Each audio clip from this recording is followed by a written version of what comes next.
içinde yayınlanan bir araştırma raporunda Doğu Türkistan'daki iş gücü programlarının Uygur Türklerinin yoğunluğunu azaltmaya yönelik planlandığı yer alırken, Çin yönetiminin etnik azınlıklara yönelik nasıl baskı uyguladığını kanıtlar nitelikte tavsiyeler bulunuyor. Çin'in Tianjin şehrindeki Nankai Üniversitesi akademisyenleri tarafından hazırlanan rapor, 2020 yılının ortalarında erişime kapatılmıştı. Ancak raporun bir kopyası Dr. Adrian Zenz tarafından arşivlenmişti. Rapor, insan hakları uzmanlarının ve bazı devletlerin kültürel soykırım olarak nitelendirdiği Çin yönetiminin Doğu Türkistan'da Müslüman azınlıklara yaptığı baskıları kanıtlar nitelikte. The Guardian'da yer alan habere göre yolsuzluğu azaltma politikasını gerekçe göstererek Doğu Türkistan'daki insanları zorla çalıştıran ve orada işçi transferleri uygulayan Çin hükümeti bu suçlamaları reddediyor. Ancak Nankai Üniversitesi akademisyenleri tarafından yayınlanan raporda Doğu Türkistan'da yapılan işçi transferlerinin oradaki Uygur nüfus yoğunluğunu azaltmakla kalmadığını, aynı zamanda Uygurları etkilemek, eritmek ve asimile etmek için de önemli bir yöntem olduğunu belirten uzun vadeli bir önlem olduğu belirtildi.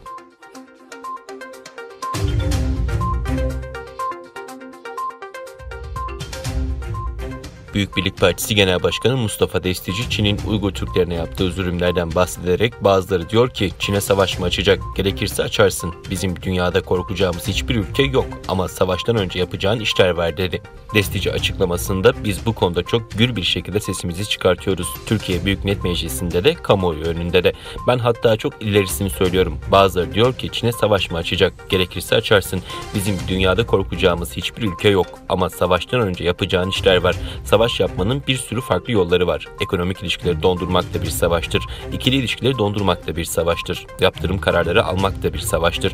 İlla ordunu göndermene gerek yok. Gerekirse de gönderirsin. Bütün bu savaş kurallarını uygularsın. Ne zamana kadar? Çin, Doğu Türkistan'daki zulmü, işgali bitirene kadar. Biz şu an aynısını Ermenistan'a yapıyoruz. Biz neden korkalım ki? Diyoruz ki sen Azerbaycan'la ilişkilerini düzeltmeden, işgali sonlandırmadan ben sana sınırlarımı açmam. Çin için de bunu yapabiliriz dedi.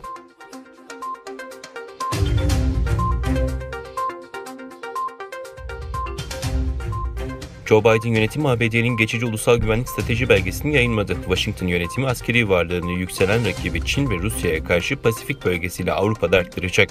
Belgede Orta Doğu'da ABD menfaatlerini korumak için gerekli miktarda kuvvet bırakacağız deniliyor. Küresel düzenin sorunlarının çerçevesini çizen belgede Biden yönetiminin ulusal güvenlik açısından birinci önceliğinin dünyada ortaklık ve müttefiklikleri yeniden canlandırmak olduğu vurgulandı. İttifak ve ortaklıkların yanı sıra ABD'nin uluslararası işbirliğine de önem verdiği ifade edilen belgede başta iklim değişikliği olmak üzere küresel sorunlara çözüm bulunması için Washington'ın uluslararası kuruluşlardaki liderliğinin yeniden tesis edileceği değerlendirildi.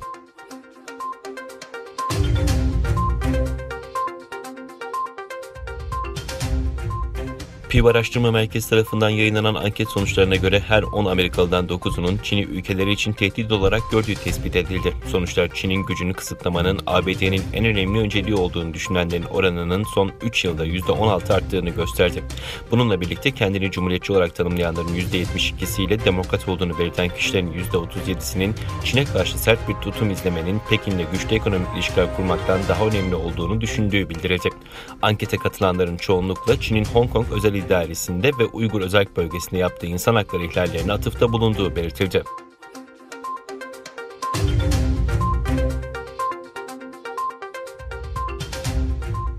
Milli Savunma Bakanlığı'ndan yapılan açıklamaya göre Bitlis'in Tatvan ilçesinde askeri helikopter düştü. Hayatını kaybeden 11 asker arasında 8. Kolordu Komutanı Korgeneral Osman Erbaş da bulunuyor. Milli Savunma Bakanlığı'ndan yapılan açıklamada Bingöl'den Tatvan'a gitmek üzere saat 13.55'te kalkış yapan Kara Kuvvetleri Komutanlığı'na ait Cougar tipi bir helikopterle saat 14.25'te irtibatın kesildiği belirtildi. Açıklamada ayrıca arama çalışmaları sonucunda helikopterin kaza kırıma uğradığı duyuruldu. 11 askerin hayatını kaybettiği kazada Milli Savunma Bakanlığı 2 askerin de yaralandığını açıkladı.